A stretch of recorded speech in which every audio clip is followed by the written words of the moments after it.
Abra sua Bíblia comigo no Evangelho de Lucas, capítulo 9, verso 23. Texto que Deus colocou no meu coração para nós compartilharmos nessa noite.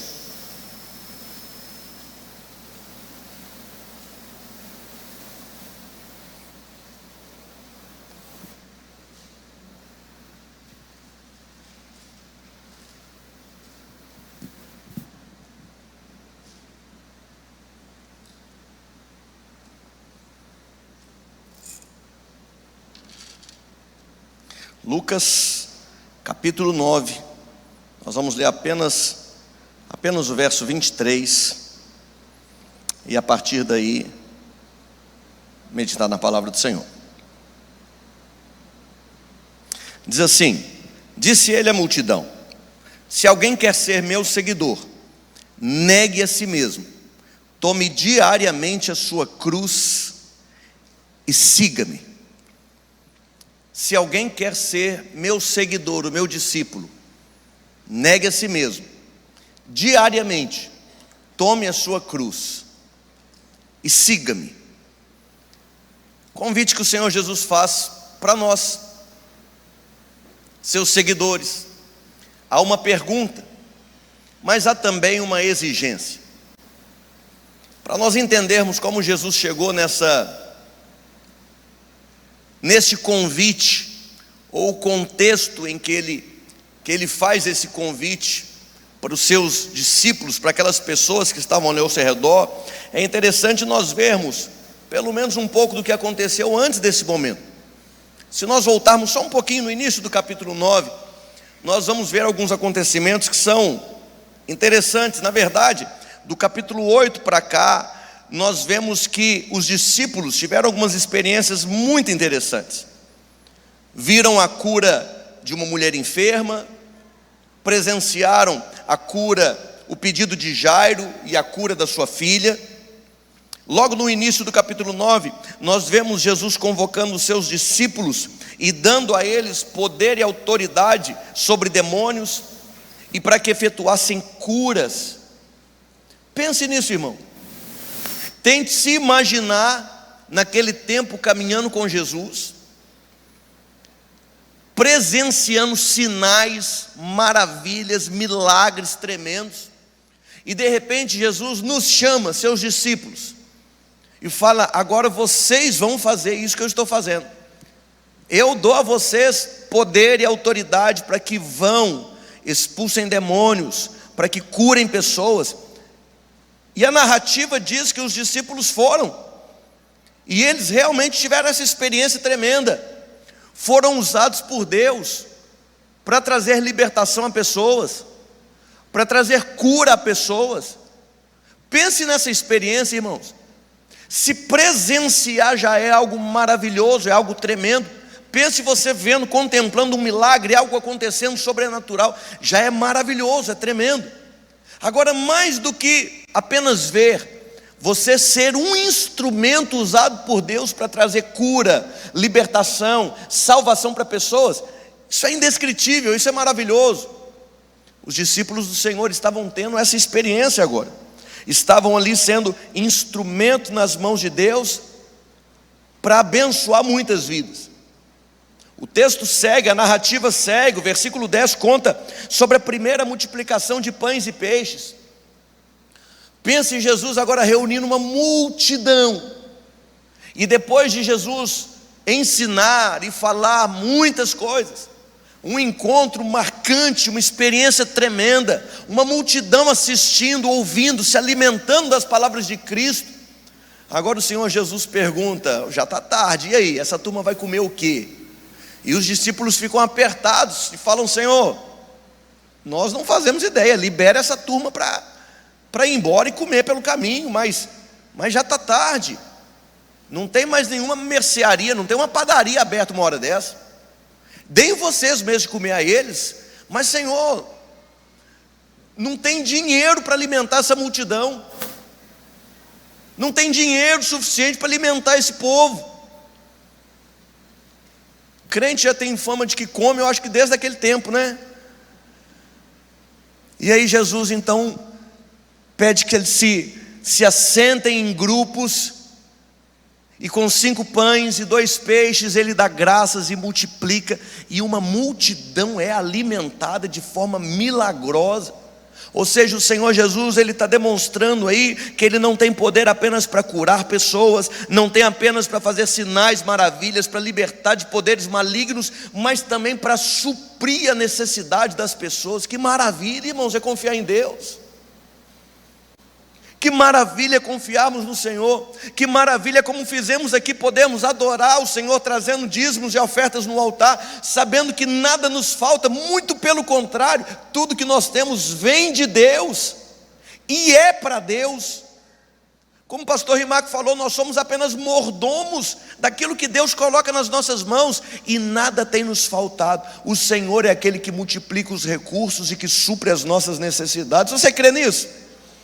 Aquelas pessoas experimentaram isso, viram do pouco Jesus multiplicando em muito, inclusive sobraram 12 cestos. Que maravilha, que experiências tremendas. Nós estamos citando apenas algumas experiências aqui. E aí Jesus então se reúne com os seus discípulos e lhes pergunta: o que as pessoas estão falando ao meu respeito?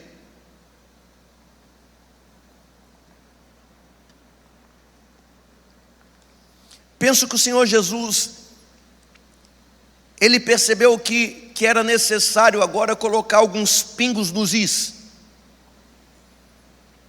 ou esclarecer melhor qual era a natureza da sua vinda, qual era o propósito da sua vinda.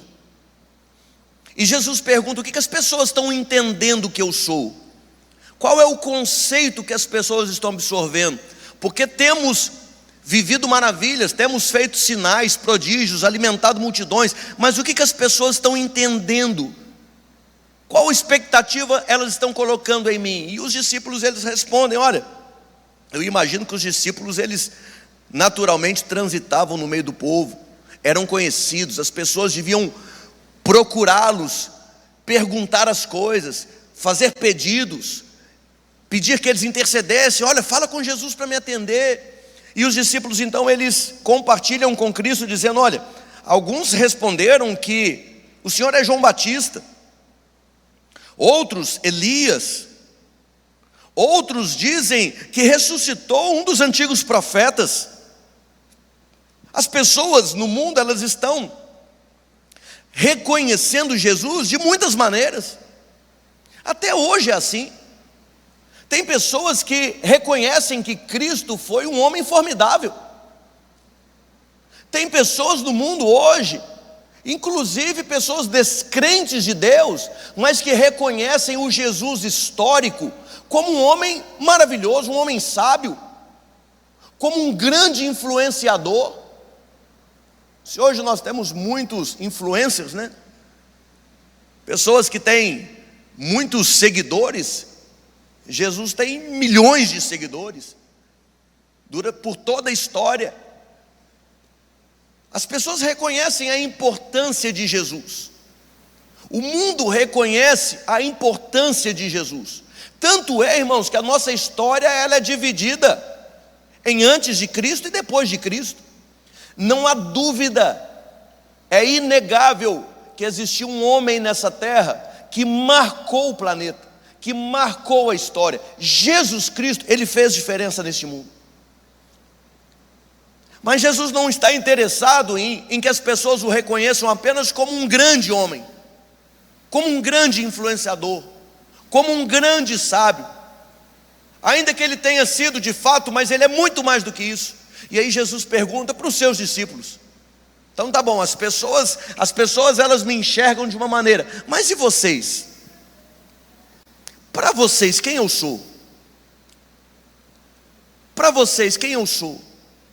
Pedro faz uma declaração famosa, nós cantamos sobre isso, né? Existem músicas sobre isso. Tu és o Cristo, Filho do Deus vivo. Tu és o Cristo, o Filho do Deus vivo.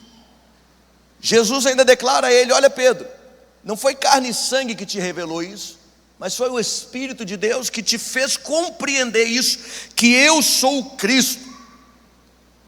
Eu sou o Cristo. E aí Jesus então, ele muda o discurso, e esse é um ponto importante do ministério de Jesus, uma virada de chave. Porque nesse momento então, Jesus, ele revela o que de fato ele veio fazer, ou seja, na verdade ele deixa claro, e nós vemos isso no verso 22, Jesus diz, colocando na NVI: é necessário que o Filho do Homem sofra muitas coisas e seja rejeitado pelos líderes religiosos, pelos chefes dos sacerdotes, pelos mestres da lei, seja morto e ressuscite ao terceiro dia. Pedro declara: tu és o Cristo. E aí Jesus então expõe o real propósito da sua vinda. Jesus não veio para ficar demonstrando poder. Jesus não veio para ficar resolvendo problemas ou satisfazendo a vontade de pessoas. Ele deixa claro, ele veio morrer por nós. O Messias esperado pelo povo judeu era o Messias que viria restaurar o reino de Israel. E aquele povo na época, que naquele tempo estava sob domínio de Roma, eles tinham a expectativa de que o reino de Israel restaurado seria o reino físico, o reino político, econômico, social, de que Israel se tornaria novamente uma grande nação livre. E quando Jesus aparece fazendo milagres, sinais, demonstrando poder, pense na cabeça desses discípulos. O que não poderia fazer esse Jesus? Pense você, irmão, um homem andando sobre as águas. Nenhum imperador romano, ou de qualquer outras grandes nações que haviam existido antes de Roma, tinham andado sobre as águas. Pense num imperador que tem poder sobre a natureza, que manda a tempestade se acalmar e o vento para. Tente se colocar no lugar dos discípulos, meu irmão. Você vendo ali um homem que você reconhece ser o Messias, o enviado de Deus, e o Messias seria aquele que restauraria a nação de Israel, ele demonstrando poder sobre enfermidades, demonstrando poder, autoridade sobre demônios, com a sua palavra acalmando uma tempestade. Ou seja, o que esse Messias não poderia fazer? Talvez ele poderia restaurar o reino de Israel apenas com uma palavra, colocar um exército inteiro para correr apenas com o sopro da sua boca. Muitos discípulos de Jesus, eu creio, eles tinham ainda essa expectativa de que a vinda do Messias seria uma vinda para um reino temporal, terreno, real, visível, daquele momento. Jesus, para não deixá-los então com uma expectativa errada, ele passa então a declarar o real propósito da sua vinda. Eu vim morrer, não vim para ficar fazendo milagres, eu vim morrer, eu vim dar a minha vida para resgatar você. Eu vim resolver um problema que é muito maior do que um problema momentâneo de um reino temporal. Eu vim restaurar o reino eterno. Eu vim dar a vocês vida eterna. Eu vim morrer no lugar de vocês para que os seus pecados sejam perdoados. Não para que vocês tomem posse de um reino terreno, mas para que vocês possam viver eternamente no reino de Deus, na presença dele. Jesus veio morrer. Esse Messias não veio para cumprir o que as pessoas esperavam, mas ele veio fazer a vontade do Pai. E a vontade do Pai era remissão dos nossos pecados, através do sangue do Cordeiro perfeito de Deus. E quando Jesus ele esclarece o propósito da sua vinda, no mesmo momento ele também esclarece qual é a sua expectativa em relação às pessoas. Talvez, irmãos, as pessoas, como Pedro afirmou, entendiam já quem ele era, mas talvez ainda não tivessem entendido o que ele veio fazer, ou como veio fazer. As pessoas poderiam estar sendo levadas a crer que o Messias tinha vindo tão somente para operar milagres e saciar a fome delas. Mas Jesus, por esse motivo, pergunta qual era a percepção dessas pessoas, para que então esclarecesse o real propósito da sua vinda. E também esclarecesse a sua expectativa com relação aos seus seguidores. As multidões, até então, que seguiam a Cristo, estavam atrás apenas de milagres, prazeres terrenos, comida, satisfação das suas necessidades, sem disposição de pagar o preço pelo discipulado. Isso me leva a pensar e a refletir: será que ainda hoje não é assim?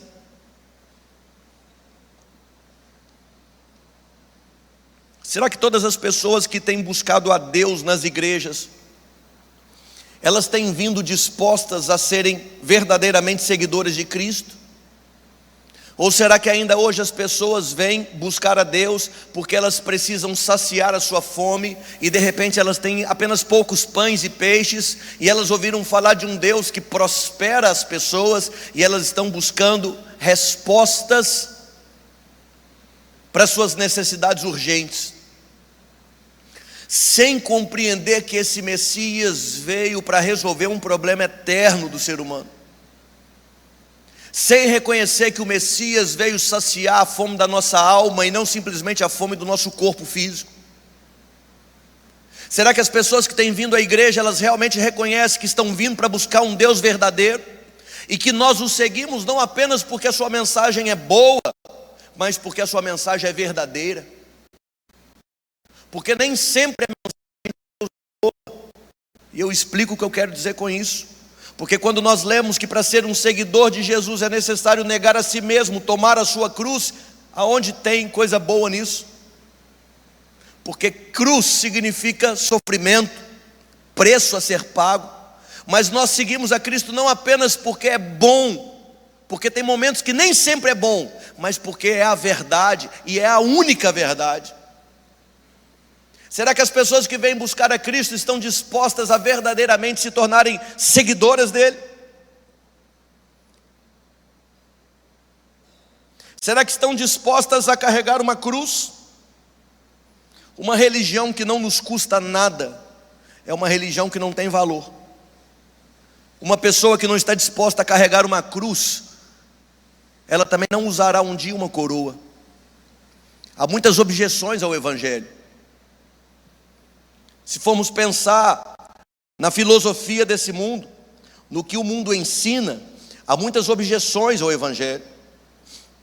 Existem objeções intelectuais, porque de fato pensarmos na cruz é uma loucura. Podemos pensar que o Evangelho é incompatível com a sabedoria humana, e de fato é.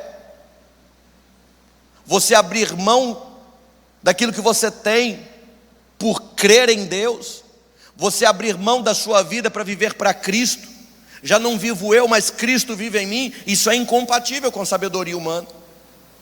O Evangelho é incompatível com a tolerância, o discurso de tolerância, de que devemos aceitar todos como eles são. Não, a palavra do Senhor nos ensina que o Evangelho ele é exclusivo. A palavra de Deus reivindica a exclusividade, porque Jesus diz que ele é o caminho, o único caminho, a única verdade, ele é a vida. Não existe todos os caminhos levam a Deus, isso é mentira. Só um caminho leva a Deus, Jesus Cristo e quem crer nele. O Evangelho é incompatível então com a tolerância.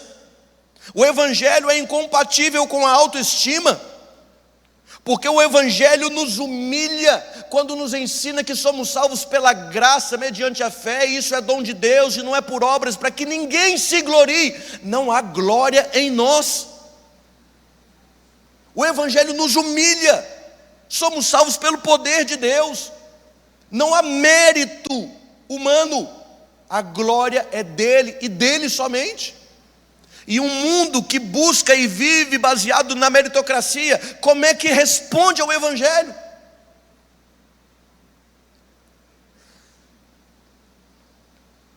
O Evangelho é incompatível com a liberdade, porque há um chamado para todos nós ao arrependimento e à santidade, e por mais que afirmemos que em Cristo nós somos livres, de fato nós somos livres do pecado, nós somos livres dessa escravidão, mas não somos livres para fazermos o que quisermos. O Senhor nos libertou do império das trevas, mas não estamos soltos por aí, porque nós fomos transportados para o reino do seu Filho amado. E se nós estamos inseridos em um reino, significa que existe um rei. E se existe um rei, existem leis, existe submissão, existe autoridade, existem servos.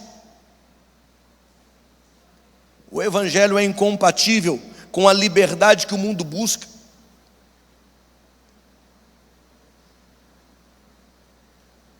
O Evangelho é incompatível até mesmo com o patriotismo, porque nós aprendemos que existe somente um Senhor e Rei sobre todas as coisas, Jesus Cristo. Inclusive foi essa acusação que os fariseus usaram para que Pilatos crucificasse a Cristo, afirmando que Jesus se dizia rei e, portanto, um concorrente a César. E Pilatos acabou ficando numa sinuca de bico. Os fariseus, aqueles homens afirmaram: se você não crucificá-lo, você não é amigo de César.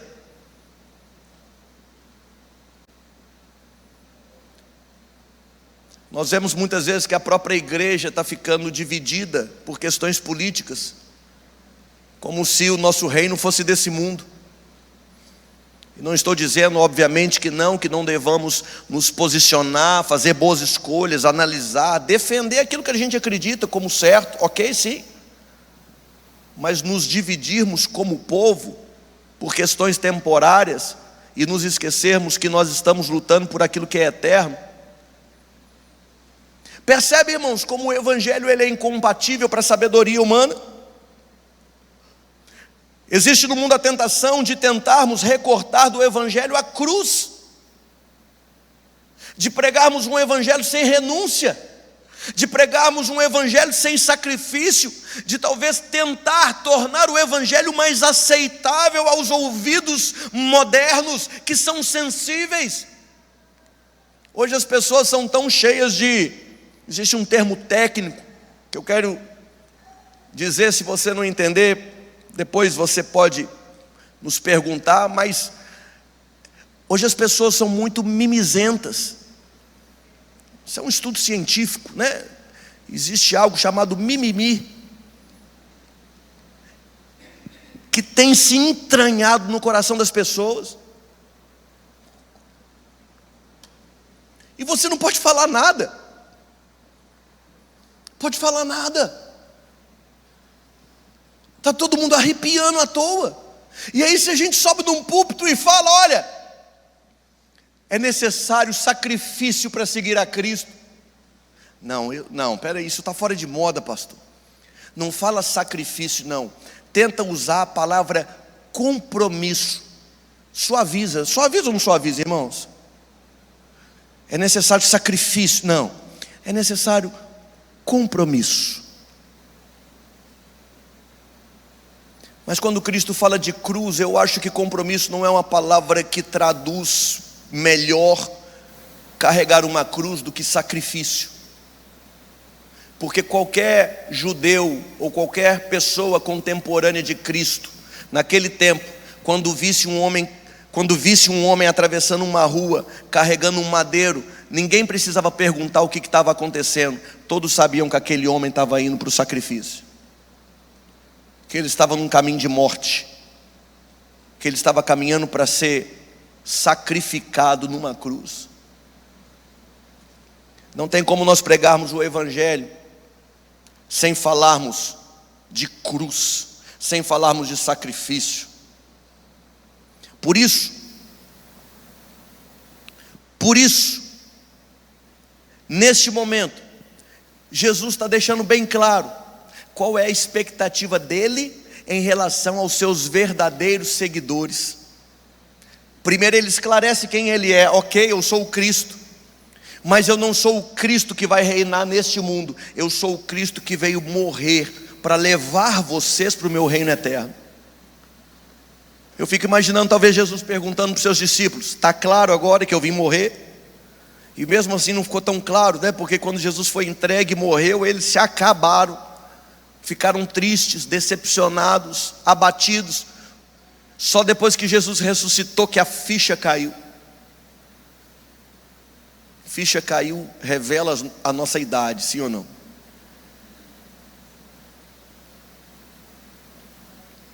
Vou traduzir para a linguagem dos meninos. Só depois que Jesus ressuscitou que conectaram no Wi-Fi e atualizou o Instagram dos discípulos, e eles viram a selfie de Jesus saindo do túmulo e os soldados dormindo atrás na foto. Só que Jesus usou filtro, estava embaçado o fundo. Por aí. Depois de Jesus deixar claro qual era a missão dele, ele deixa claro agora qual a expectativa para nós. Vamos ouvir a expectativa de verdadeiros discípulos. Quantos querem ser discípulos de Cristo? Nós já somos, né, irmãos? Nós já somos, graças a Deus somos discípulos de Cristo. Mas é bom de vez em quando a gente rever a descrição de cargo, para ver se a gente está cumprindo a expectativa do nosso Senhor e Mestre. Jesus então diz: quer ser meu discípulo de verdade? Verso 23.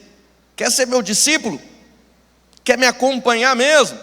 Então, primeira coisa, negue a si mesmo. Negue a si mesmo.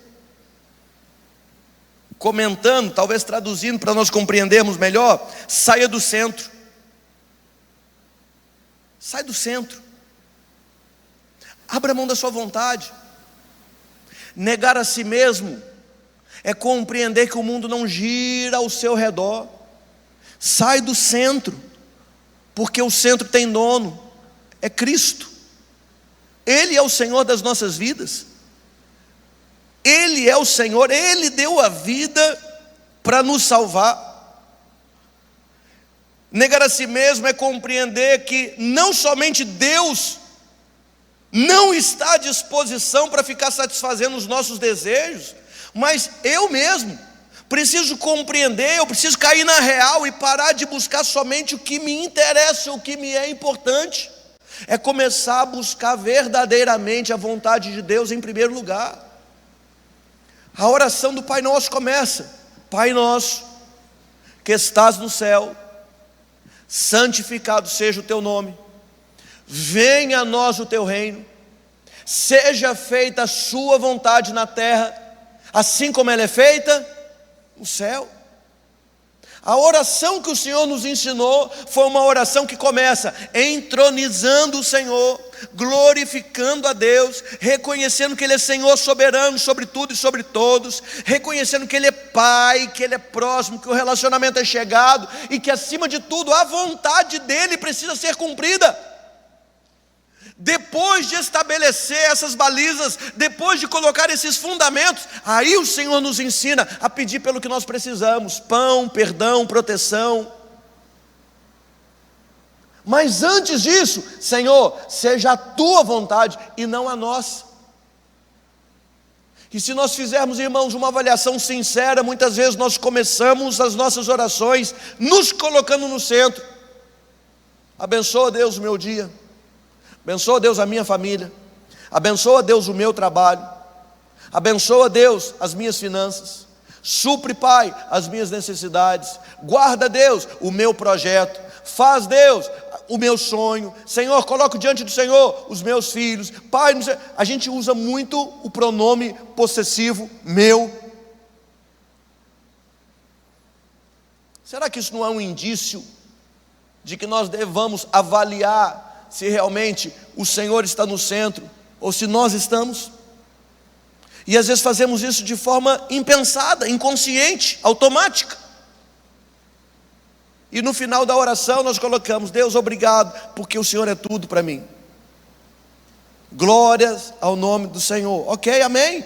Mas eu acho que a ordem está invertida.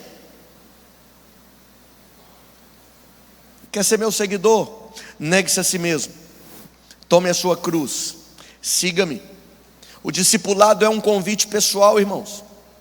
Muitos querem apenas o glamour do evangelho, mas não querem a cruz. Querem os milagres, mas não a renúncia. Querem prosperidade, saúde, mas não arrependimento.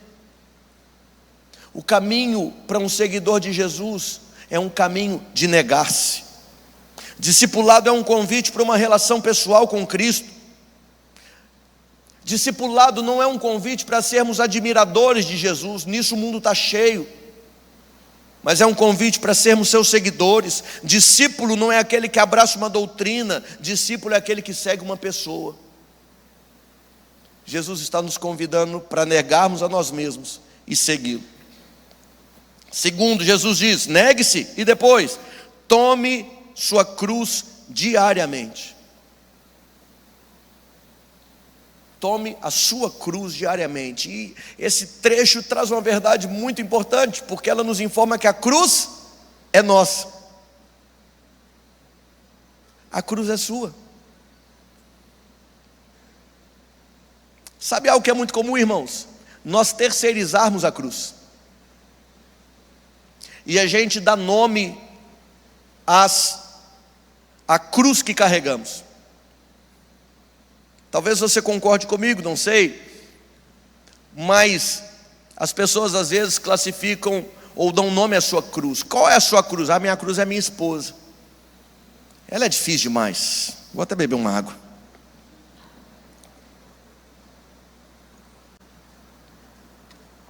Ah, minha esposa é minha cruz. Pastor Rimac, que cruz.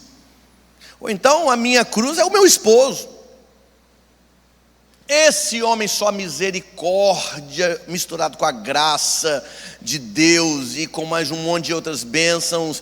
Ele é uma cruz. Esse homem é difícil demais. Eu já fiz campanha, eu já fui na quarta-feira, eu tenho orado, mas esse homem é uma cruz pesada.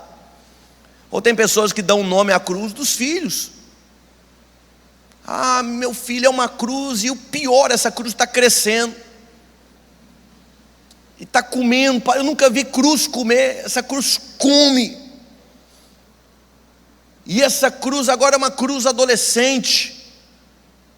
É uma cruz. É uma cruz. Eu acho que os irmãos estão na dúvida se concordam ou não comigo, mas tem gente por dentro falando assim: é verdade, pastor, aleluia. Fala mesmo, fala Deus. Esses meninos são cruz, esses meninos são difíceis demais. Eu revelei lá, irmãos, no acampamento. Revelei ou não revelei?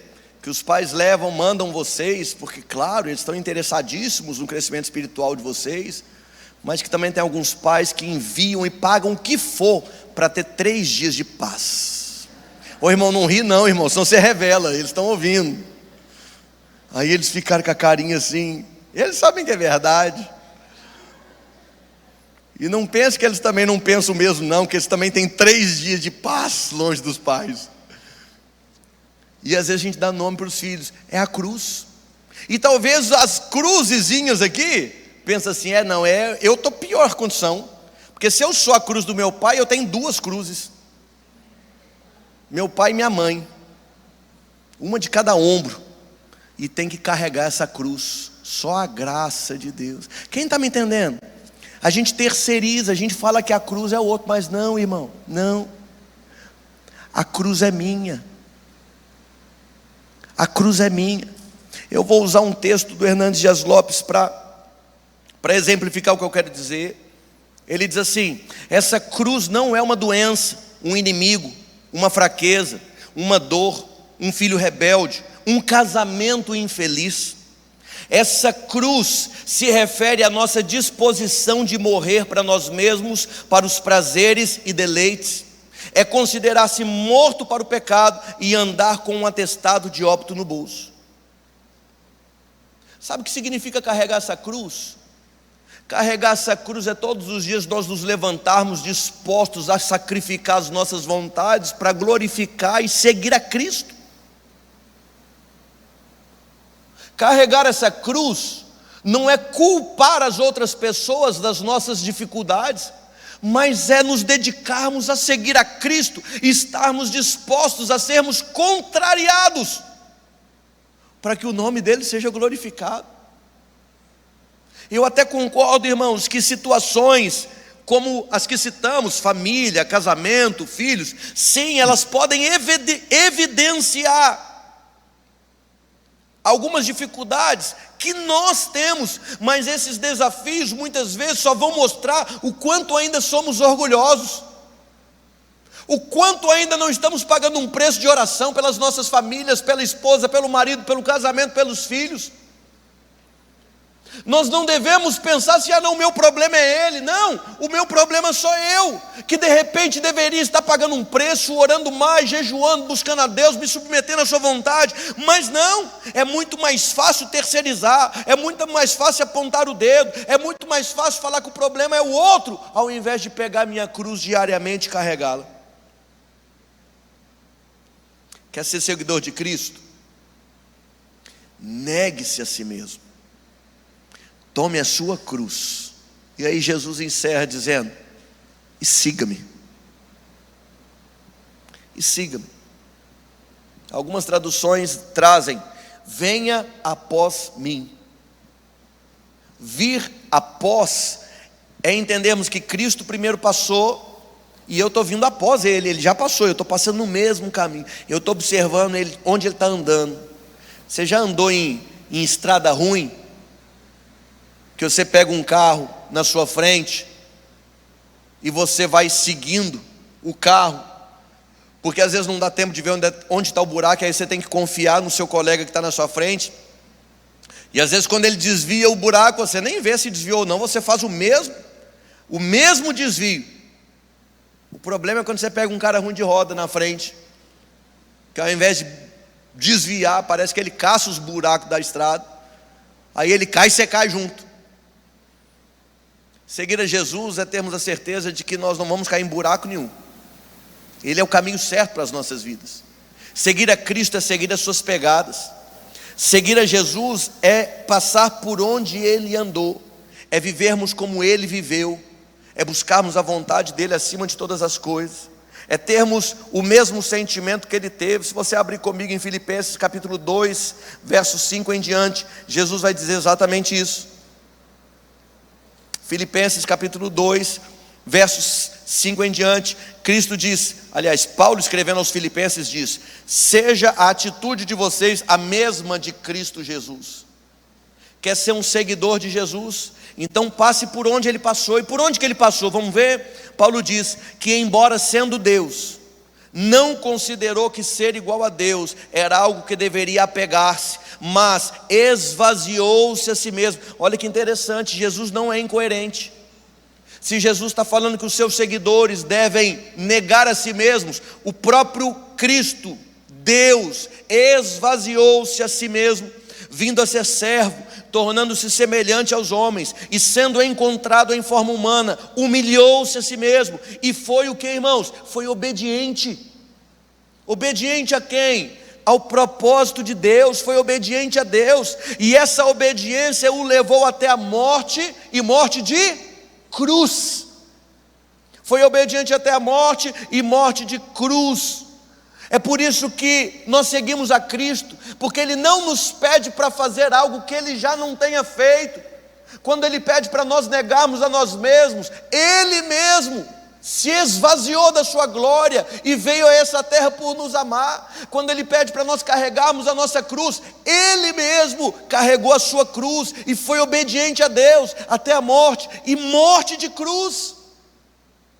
E qual a consequência disso tudo? O verso 9 vai dizer: por isso Deus o exaltou à mais alta posição e lhe deu o nome que está acima de todo nome, para que ao nome de Jesus se dobre todo o joelho, nos céus, na terra e debaixo da terra, e toda língua confesse que Jesus Cristo é o Senhor, para a glória de Deus Pai.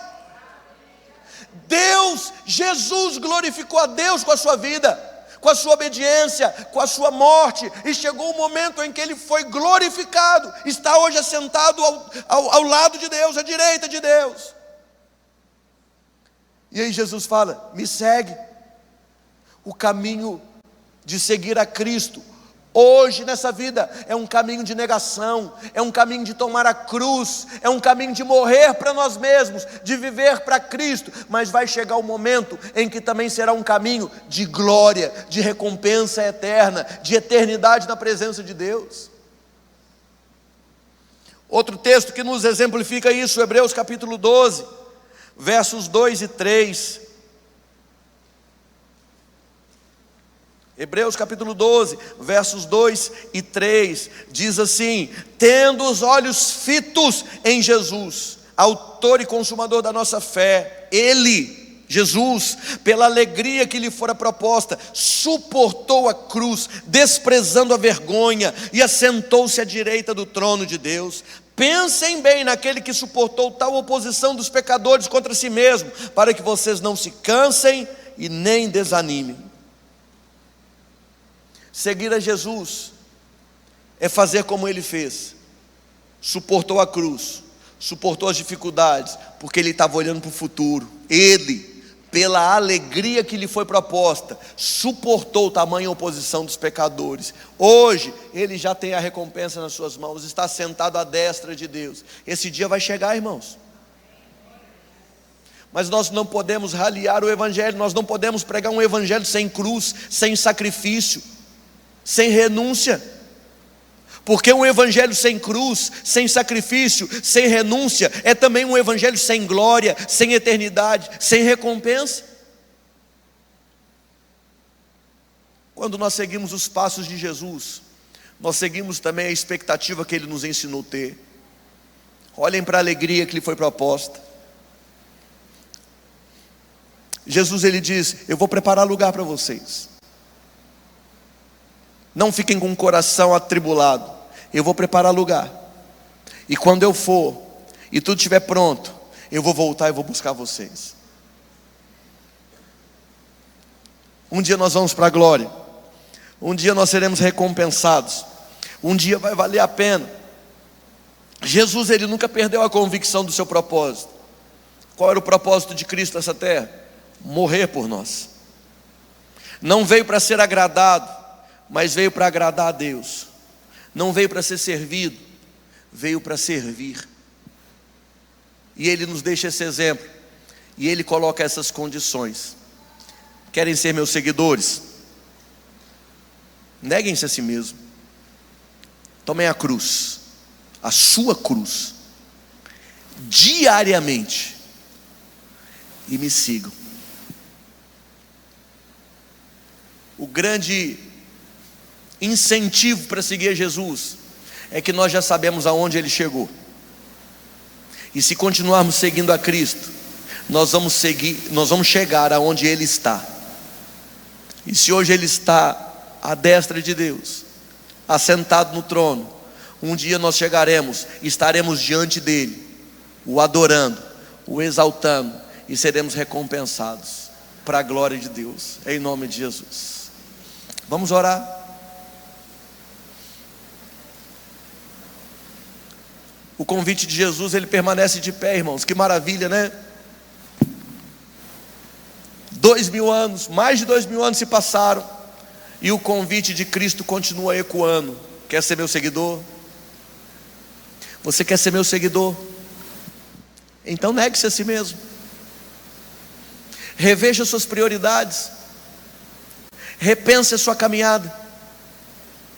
Reveja suas expectativas. Ou até melhor, procure saber quais são as expectativas dEle. Às vezes, retome a sua cruz. Às vezes a nossa cruz está jogada ali no canto, está ali empoeirada. Nós paramos de mexer nas nossas dificuldades. Toma a sua cruz, todos os dias. Não desista, irmãos. Hoje pela manhã falamos sobre isso. Não desista. Somos pressionados, mas não desanimados. Ficamos perplexos. Ficamos perplexos, mas não desesperados. Somos perseguidos, mas não abandonados. abatidos, mas não destruídos, porque nós caminhamos por fé, não caminhamos pelo que vemos, caminhamos pelo que cremos, e prosseguimos por causa da promessa que Deus nos deu. Não porque o Evangelho é fácil, mas porque ele é a verdade. E esta mensagem nos alcançou, fomos alcançados pelo Senhor. Ele deu a sua vida para que não vivamos mais para nós mesmos, mas para que vivamos para Ele. Paulo, ele disse isso: já não vivo mais eu, mas Cristo vive em mim. Como Deus tem falado ao meu coração sobre isso, irmãos.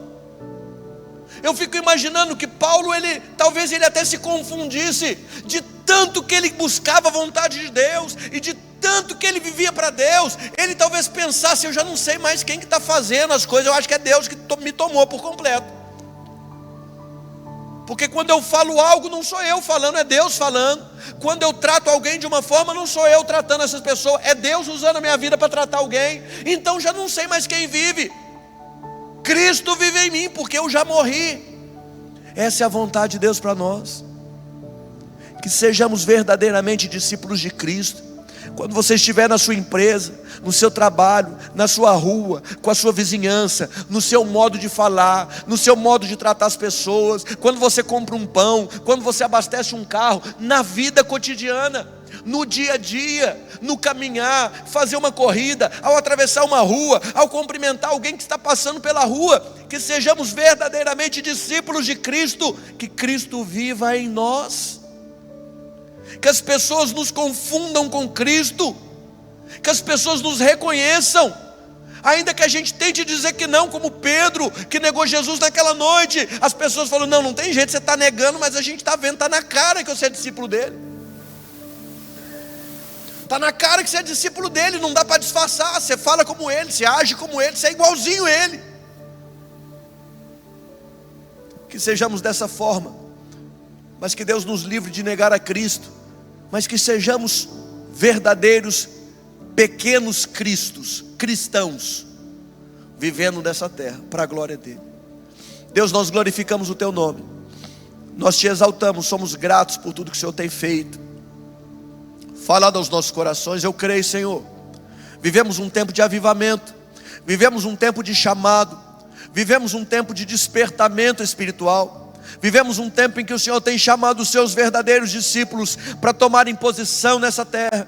Se o mundo tem se levantado, se ideologias anticristãs, antibíblicas têm sido disseminadas, pregadas, nós, a igreja do Senhor Jesus Cristo, o inferno não vai prevalecer, as portas do inferno não resistirão, a igreja vai continuar avançando. Somos a igreja do Senhor. Que o Senhor nos encha com teu Espírito Santo, que o Senhor faça o nosso coração queimar, que no nosso coração haja um desejo intenso de servirmos ao Senhor, de amarmos ao Senhor, de nos entregarmos ao Senhor, de negarmos a nós mesmos, de carregarmos a nossa cruz. E isso não é uma mensagem de desespero, de falta de esperança, não, é uma mensagem abençoada para nós nos entusiasmarmos e vivermos para Cristo, para a glória dele. Que Deus incendeie o nosso coração e que o nome do Senhor seja glorificado hoje e sempre. Você crê? Diga amém. Amém. Graças a Deus.